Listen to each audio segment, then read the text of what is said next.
Yo, what's good, YouTube? I feel like it's been a minute since I've been back here, but let me quickly,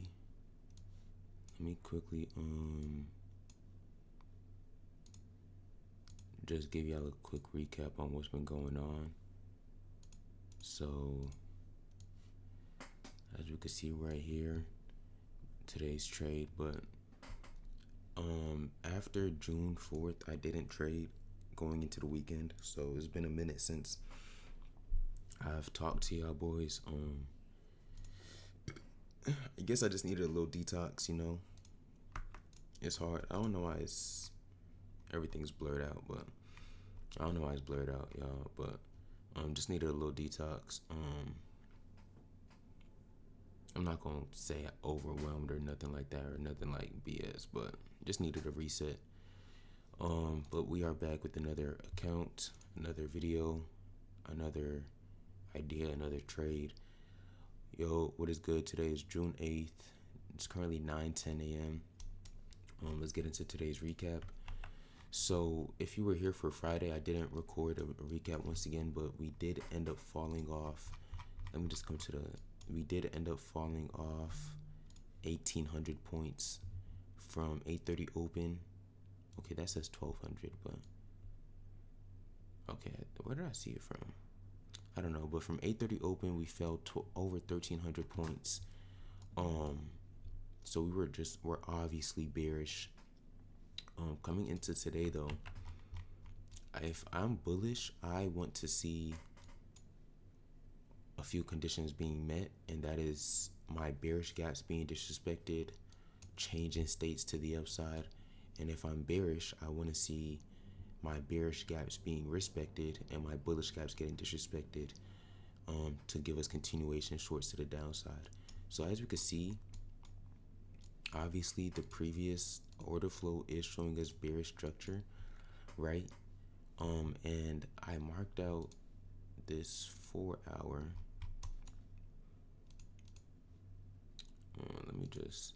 So as we can see, I marked out this 4 hour. We have this nice 4 hour gap, and coming into market, I believe we were trading straight into it.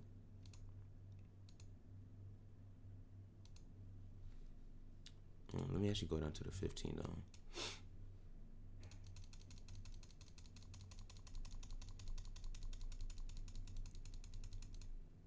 Okay, so coming into market open, right here, we have this 15 on our chart that we marked out, and we got a Judas, but the reason I didn't take it was because it was right before market open, but I like this play a lot. Let me show y'all real quick. This was the first idea that presented itself to me. So obviously we see that we traded into our 4 hour. We go down to the lower time frame because obviously we're not taking shorts out of the over the general 4 hour gap, but we come down to the lower time frame and we tap into this 15-minute gap right here. Right, we tap into this 15-minute bearish gap, and right here, since I'm already bearish, I just want to see an inverse flip and continuation, and we get that right here off of this pre-market 808 1-minute bullish gap. We get this flip, and I wanted shorts, but it was right before market open, and I've just been manipulated too many times.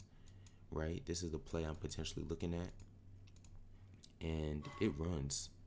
Right. We take out all this LR for the most part. We take out all this LR, and it's like, dang, I should have probably taken it. But the reason I didn't, once again, was just because it was a little bit too early for me. But I really like this play right here.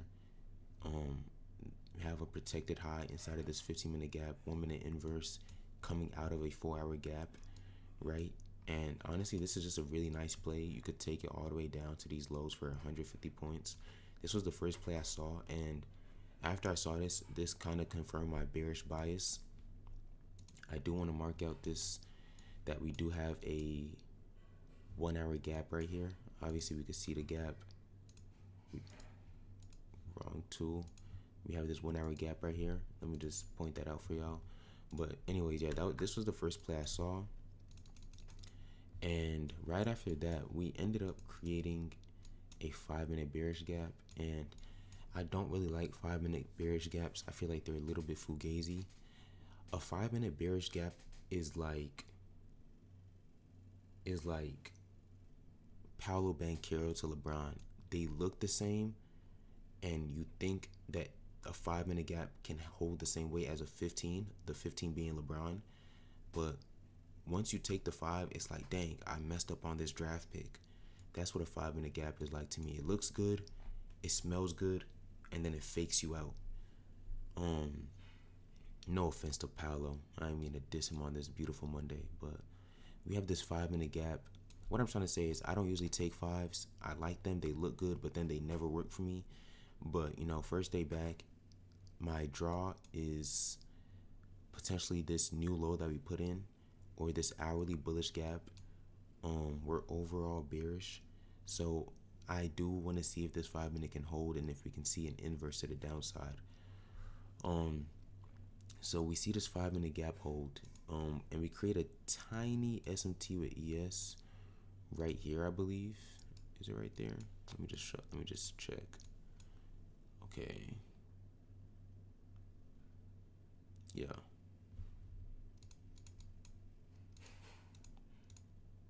Okay, that's right here.